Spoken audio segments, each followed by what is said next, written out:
അദ്ദേഹത്തിൻ്റെ കത്തിൻ്റെ കാര്യം മാത്രമല്ല, അദ്ദേഹം ഒരു പ്രസംഗത്തിൽ പറഞ്ഞ ഒരു വാക്കല്ല. പ്രസംഗത്തിൽ തലേദിവസം പറഞ്ഞു, നമ്മൾ ആരും ഒന്നും പ്രതികരിച്ചില്ലല്ലോ.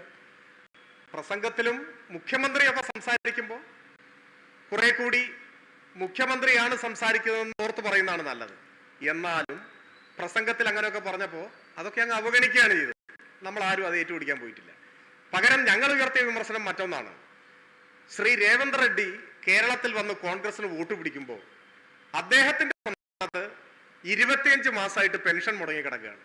2 വർഷവും 1 മാസവുമായി സ്വന്തം നാട്ടിൽ പെൻഷൻ കൊടുക്കാൻ കഴിയാത്ത ആള് കേരളത്തിൽ വന്നിട്ട് കോൺഗ്രസിനെ ജയിപ്പിക്കണം എന്ന് പറയാണ്.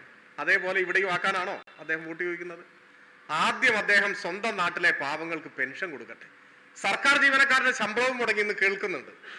അങ്ങനെയാണെങ്കിൽ ആ ശമ്പളം കൊടുക്കട്ടെ. കിട്ടിയ അധികാരം ജനങ്ങൾക്ക് വേണ്ടി മര്യാദയ്ക്ക് ഭരിക്കാൻ ഉപയോഗിക്കട്ടെ.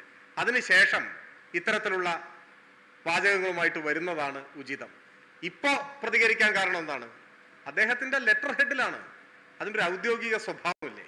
മുഖ്യമന്ത്രിയുടെ ഔദ്യോഗിക ലെറ്റർ ഹെഡിൽ ഇത്തരം പരാമർശങ്ങൾ എഴുതി പ്രസിദ്ധീകരിക്കുകയാണ് അദ്ദേഹം. അത് വളരെ അസാധാരണമാണ്, വിചിത്രമാണ്. ആ സ്ഥാനത്തിരിക്കാൻ അദ്ദേഹത്തിന് എത്രമാത്രം അർഹതയുണ്ട് എന്ന് അദ്ദേഹം പരിശോധിക്കട്ടെ.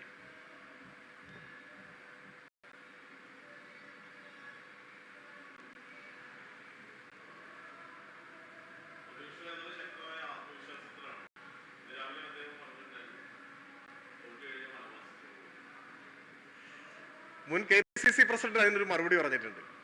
ഒരു കാര്യം ഞാൻ പറയട്ടെ, ഞാൻ അദ്ദേഹത്തെ പ്രതിപക്ഷ നേതാവ്, ഒരു ജനാധിപത്യത്തിലെ സുപ്രധാനമായ പദവി വഹിക്കുന്ന ആളാണ്. അദ്ദേഹത്തോടോ അദ്ദേഹത്തെക്കുറിച്ചോ പ്രതികരിക്കുമ്പോൾ ഞങ്ങളൊന്നും ഒരിക്കലും അതിരുവിട്ടൊന്നും പറയാറില്ല.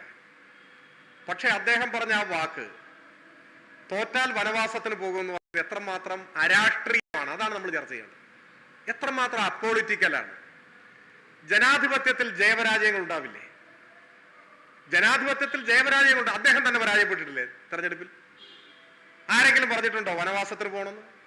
അദ്ദേഹം വനവാസത്തിന് പോയിട്ടുണ്ടോ? ജനാധിപത്യം എന്ന് പറഞ്ഞാൽ തങ്ങൾ മുൻപോട്ട് വയ്ക്കുന്ന വികസന പദ്ധതികളും ക്ഷേമ സങ്കല്പങ്ങളും ജനങ്ങളുടെ മുൻപാകെ ചർച്ചയ്ക്ക് വിധേയമാക്കുന്ന ഒരു കാര്യമാണ്. ജയിക്കാം, തോൽക്കാം. ജയിച്ചാൽ ജയത്തിലൂടെ കിട്ടുന്ന അധിക ഉത്തരവാദിത്വങ്ങൾ നാടിനും ജനങ്ങൾക്കും വേണ്ടി ഉപയോഗിക്കുക.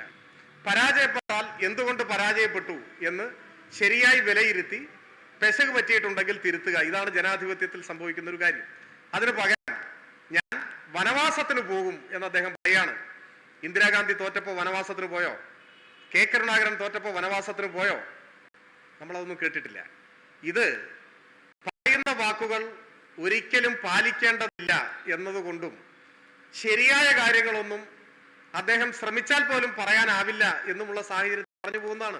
നേരത്തെ ഞാൻ പറഞ്ഞില്ലേ, പറയുന്ന കാര്യങ്ങളൊന്നും വസ്തുതയല്ലല്ലോ പറയുന്നത്. അദ്ദേഹം ഇപ്പൊ പറഞ്ഞ ഏതെങ്കിലും കാര്യം വസ്തുതയാണോ?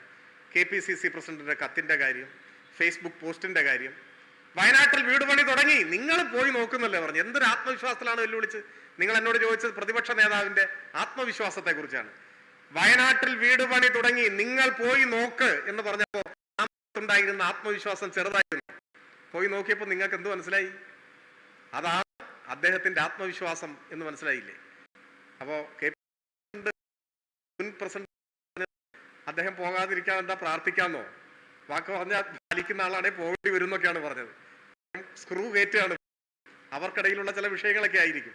ഞങ്ങൾ ഇത്തരത്തിലുള്ള എന്താ പറയുക, യാതൊരു യാഥാർത്ഥ്യ ബോധവും ഇല്ലാത്ത അരാഷ്ട്രീയമായ ജൽപ്പനങ്ങളെയൊന്നും കണക്കിലെടുക്കാറേയില്ല.